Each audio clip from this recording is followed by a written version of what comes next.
Welcome, and thank you to everyone for joining us today to dedicate the Geoff Geppert Memorial Staircase and celebrate Geoff's legacy at Haverford. I ask you to join me now in a moment of silence.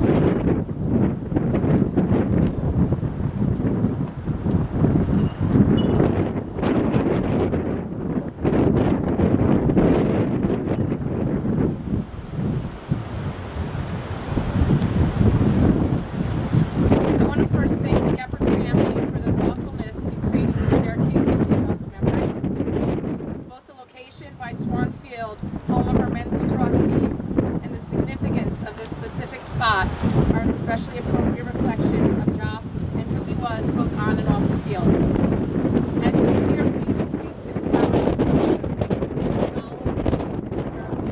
and friend, Geoff epitomized the qualities of the true scholar athlete, excelling at both while prioritizing family and friends. So it's especially fitting that Geoff's Memorial Staircase will serve as the foundation for this space, whereupon the completion of a competition, our student athletes will embrace their family and friends for generations to come.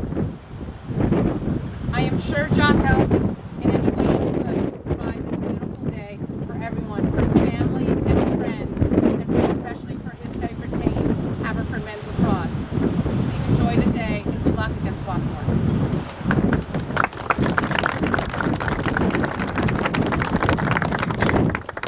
I'm Eric. I'm obviously Geoff's father. Mary Lisa's going to speak on behalf of our family, but I wanted to just take a second, to thank everybody from the bottom of my heart for everything you've all done, all the support. This wouldn't be possible without that. We all miss him. I miss him every day. But no one can speak about a child like a mother. So Mary Lisa's going to speak from her heart about Geoff and about people here. So I'm going to turn it over to Mary Lisa.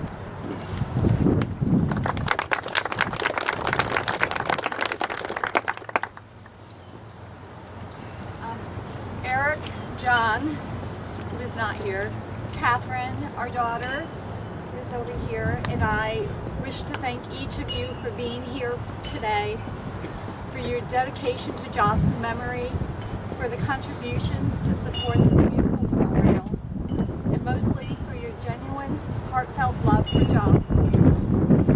Showing up here today means everything to us, and taking the time to be present in our lives over the past 18 months has helped us as we navigate our lives without Geoff. You serve as a constant reminder to us that Geoff was a great friend, a trusted teammate, and an example of perseverance, courage, and fortitude that will carry on.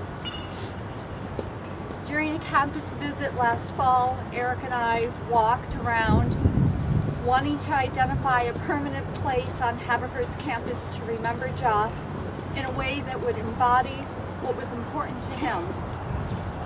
And as we approached the lacrosse field, we stood near the old wooden stairs. I remember I really disliked those stairs. They were very ugly. And memories began to flow, and the memorial became clear. I just saw it. And I know Geoff was a part of that. Geoff valued community, especially his teammates and friendships, built from the moment he arrived on campus in 2011 and continuing well beyond his 4 years here. He valued each and every guy on the team and loved spending time with you all. Talked about you guys all the time. Swan Field was and continues to be a place where relationships form, community is built, and teamwork and hard work are celebrated. There was love and joy shared here with Geoff.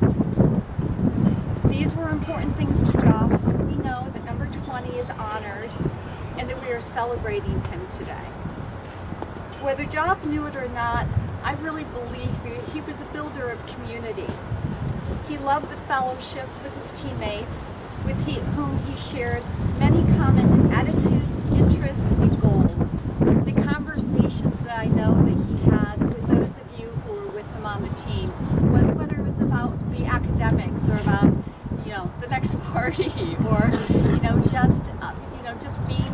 together and being a great team, being a great teammate. I know that he valued all of those conversations. While school was important to him, and he did well here, it was the community, the people, the brotherhood, the friendships that were most meaningful and far-reaching. As a person, Geoff valued authenticity and truth, and he had high expectations for himself and for others, and those of you who were, on the team when he was a captain know that very well. Yet his kindness and compassion, he always had time to listen, support, and help. What strikes us now, 18 months later, after he's passed, is the thread throughout his life.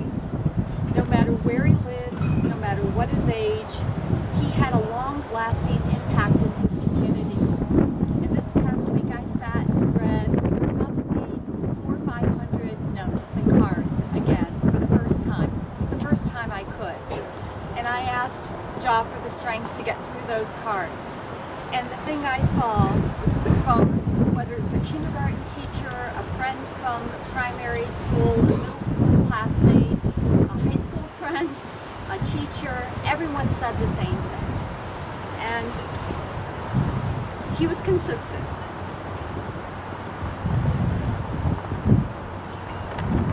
Geoff cared deeply for those around him during his life, and he supported, guided, listened, served, and led, but mostly he loved. You modeled to us your love for Geoff, his memory and spirit, your kind letters, notes, words, prayers, and your being present here for us means everything.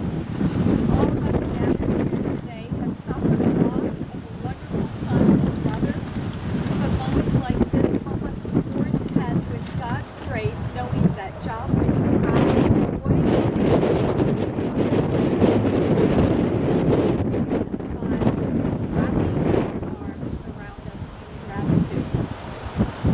So this staircase and platform are a thank you to each of you for taking these steps with Geoff throughout his life.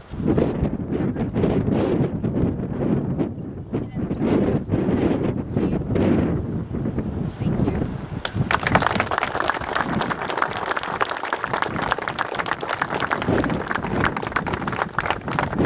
My name is Neil Grable. I'm a professor at the college.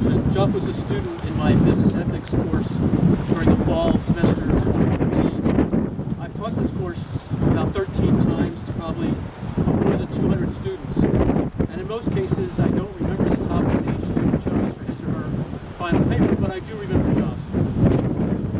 Geoff selected a topic that was a very difficult, challenging topic to research and to write on. It was the ethics involved in how foreign currency exchange rates are established. And I warned him that he would have a hard time researching this, and he might have a hard time finding relevant materials.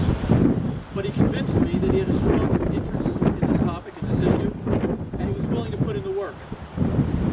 I assigned papers for two reasons. First, to allow students to demonstrate they have an understanding of the theories that are presented in the course and are able to apply them in a practical way. And second, to have students learn something new about the topics. Most students choose a topic and so while they're able to apply the course materials to that topic, they may not learn as much. But they chose a topic that you really didn't know much about because you wanted to learn something. This would require him to do a lot of research and a lot of work, and both he and I, through his paper, learned a lot about foreign exchange rates. I remember him for having taken the harder road and from having learned something from that experience.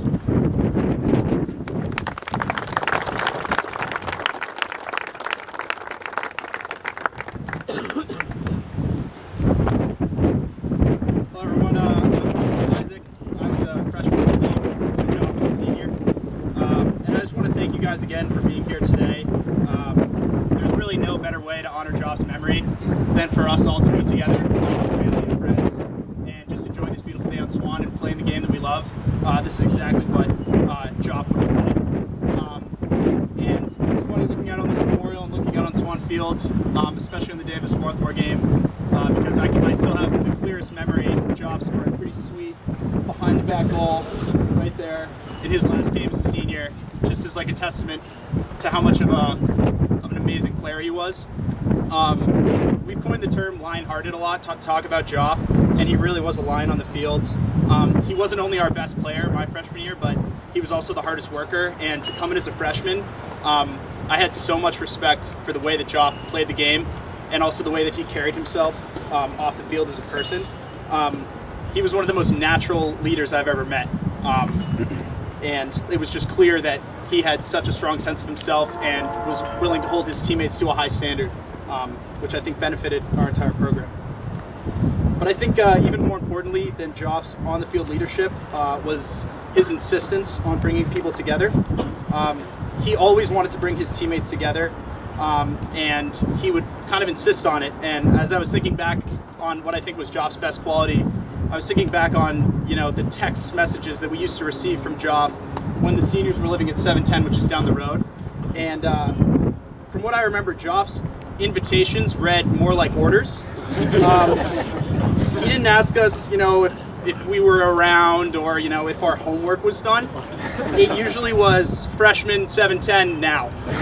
And Pat will speak after me, lived in Barclay Hall, and sometimes we would actually sprint across campus to hang out with Geoff. And although I think that on one side shows, you know, a funny part of Geoff's personality, I think another part shows like a deeper truth about Geoff. It wasn't just a question or a possibility of us spending time together and hanging out. It was a foregone conclusion, and it was at the essence of Geoff's being to bring people together and to just enjoy life with his brothers. And, you know, I think that that's the most important lesson that he taught me, and I think myself and all the seniors in my class tried to instill that in the team. And I think it's a testament to Geoff's leadership continuing through today that I still see that same level of camaraderie with the current class right now. And I see the seniors doing an amazing job leading. And even though they didn't play with Geoff, that's a direct result of the type of leader that Geoff was on the field. I think our entire program as a whole has strived to follow Geoff's work ethic, character, and commitment to doing things the right way. So again, thank you all for being here. This is such a wonderful testament to Geoff's legacy, and passing it forward.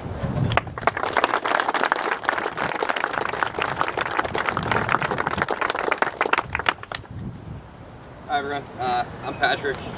Was in Isaac's class of freshman when Geoff was a senior. I can't quite go as off the cuff as Isaac, so I've got my thoughts written down. I'd like to start by thanking everyone who came out today to support Geoff and his family. I'd especially like to thank the Geppert family. Although I may have maintained my composure on the phone, when Eric called me and asked me if I'd be willing to speak at the ceremony, I was overcome with emotion. And I'm truly honored to be here with you all today. We've heard about Geoff as a scholar, and we'll be hearing about Geoff as an athlete and a friend. But Isaac and I are here to take this opportunity to talk about Geoff as a leader. And I think there's no better testament to Geoff's leadership than to look out around this group that we have here today and see the number of lives that he's changed in his life. When I think about Geoff's leadership, I think about a leader by example, both on and off the field. Geoff was an absolutely ferocious competitor, and to me there was really no one else who ever matched his ferocity in my time at Hartford. Coming in as a freshman and having his type of presence in my position group was truly a blessing. He really took me under his wing and helped me grow tremendously as a player. His intensity was unrivaled, and to be honest, I can remember at times questioning the fire that he would bring to something so simple as a Monday afternoon practice in late February when we didn't have a game till the coming Saturday. It was only until I grew older and my career continued on that I understood it better. If we think our entire lives are just a blip on the radar, then our time as Hartford student athletes is practically nothing. Geoff took that to heart each time he stepped on the field, playing with the same passion and commitment to the game and his teammates, whether it was his last time stepping on the field, charging down and finishing behind the back against SWAT, or running through simple drills in a mid-February practice. And that's something I'll never forget about Geoff. Geoff also led us in plenty of ways off the field as well. Geoff was sure to show you perfect form at dizzy bat in the backyard of 710, taking down a wiffle bat full of beer and spinning around on his head with the handle pressed firmly against his head, and then knocking an empty beer can over the fence in the backyard of 710. His influence on my graduating class alone could be seen long after he graduated.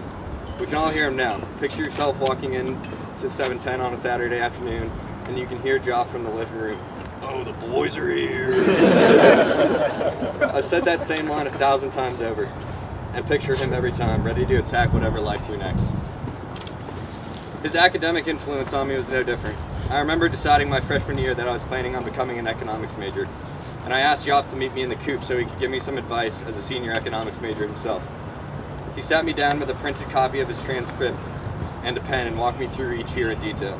He circled names like Ann Preston and said, "She's the best in the department. She's my thesis advisor." He pointed to a class at Bryn Mawr and said, "Have you taken a class at Bryn Mawr yet? If you haven't, it's an experience unlike any other." I found out pretty soon that he wasn't wrong about that. He circled another professor's name, Professor Gangadine. He got real serious, looked me in the eyes, and said, "Take as many classes as you possibly can to this guy." I followed that advice as closely as anything else he ever told me. I miss Geoff tremendously, and his name and memory often crosses my mind. But as we all stand here today, I can't help thinking that these stairs are the perfect way to honor Geoff, not only as a scholar, athlete, and friend, but perhaps most fittingly as a leader. Just as Geoff led so many of us onto this field for practices and games, so too will these stairs, in memory of Geoff, lead generations of happy years to come. We love you and miss you, Geoff. Thank you.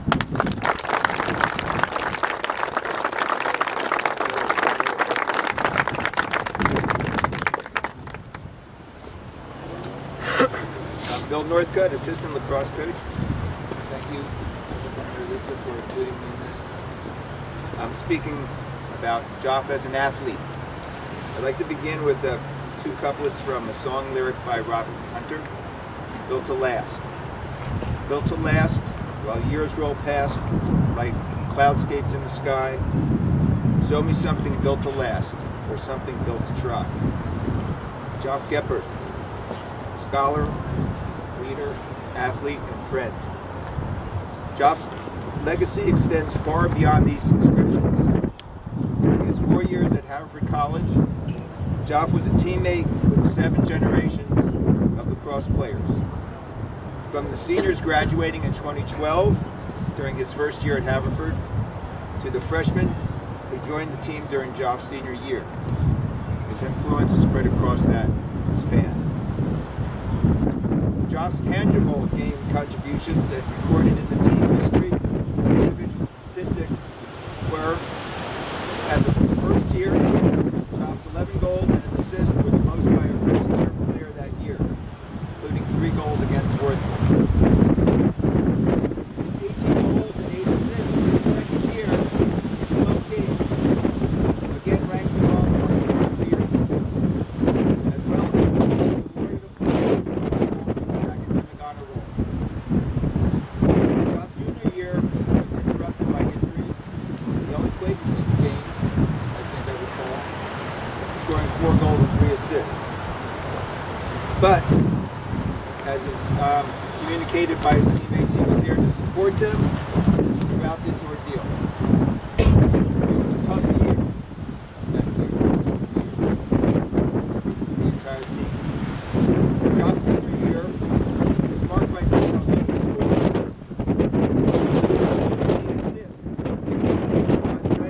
He was followed in the scoring column by Pat and Isaac, 2 freshmen. He was also named unconventional conference, and again named to the conference academic honor roll. Geoff's other contributions to the lacrosse program include his resoluteness, his resilience, his composure, his respect for the game, his class as an opponent, his stylish excellence, as you can see on the picture on our program, and he played the game with spirit and intensity. For the past few years, our lacrosse team has begun each practice and game with the following call and response of our core values. I will always attack the day. I will always be there for my teammates. I will do everything with passion. I cannot hear this chant without thinking of Geoff. He truly lived this affirmation. In closing, I trust that this memorial for Geoff will reflect the legacy that Geoff has left us a legacy that is built to last. Thank you.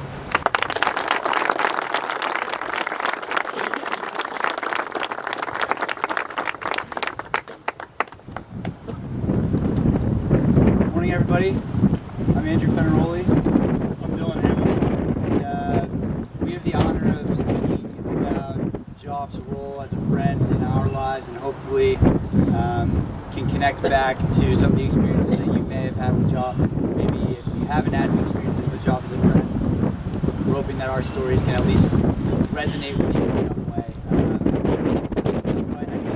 To start, I think it's increasingly easy to have a large group of friends this day and age, given the fact that you have a phone in your pocket, you can keep in touch with anybody on any corner of the world at any given time. But I think when you were friends with Geoff, it meant something a little different for him and for us.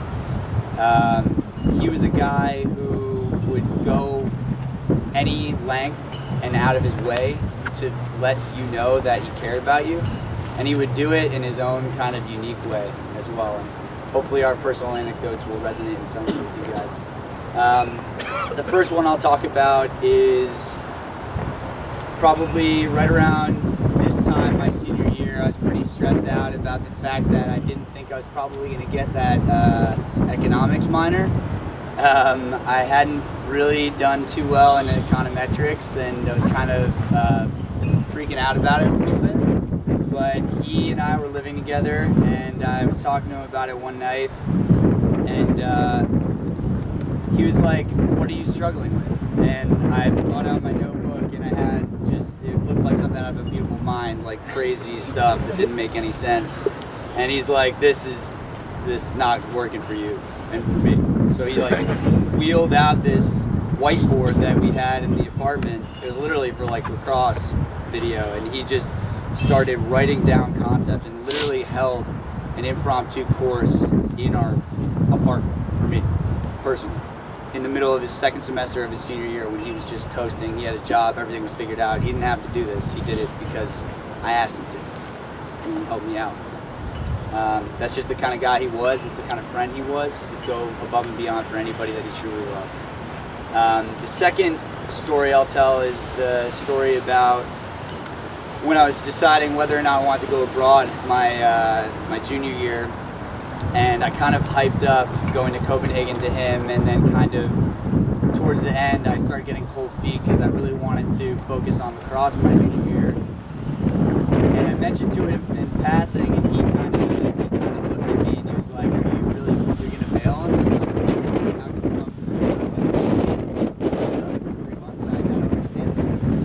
And I really didn't listen. My mom called me. She couldn't really convince me. And then one day I came back to the apartment, he sat me down and he was like, "If you don't do this, you're the biggest idiot I've ever met. Like, you are the stupidest person I know." And he said it to me with a straight face, looked me right in the eye, and you know, if that's not love, if that's not tough love, I don't know what is. And he's looking out for you in ways that you couldn't even imagine, and he would always tell it like it is, and he was one of the best friends I've ever had. I was a senior when Geoff was a freshman, so it's great to hear people who were not only younger than him talk about the impact he made as a leader, but he could also relate to all ages, and I think that spoke to who he was as a person.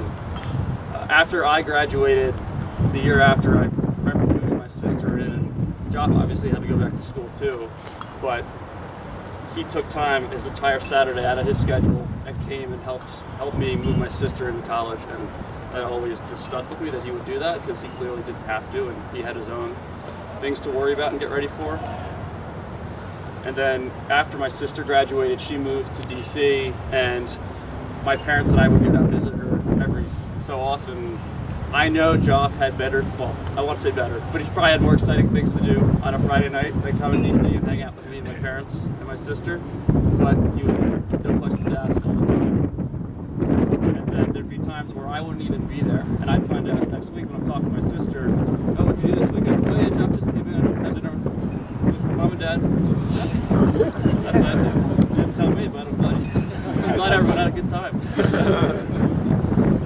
that when I moved to Baltimore a few years ago, Geoff was still in DC. I'd have get-togethers, and he would come up and not know anyone there. Totally new people for him.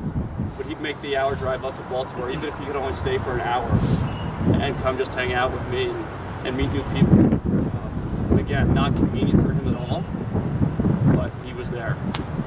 And in all these times that I think back, I always thought Geoff is making this incredible effort to be a part of my life, be a part of my family's lives.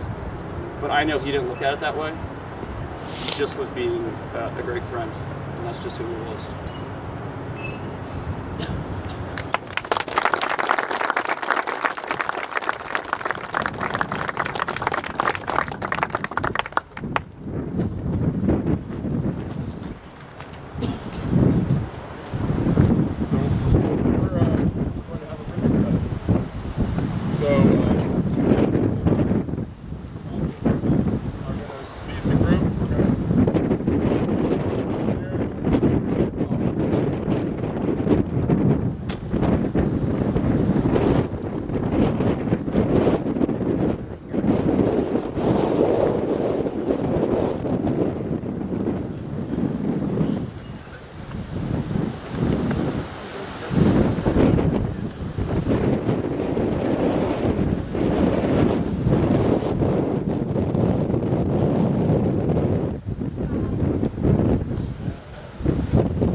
Absolutely.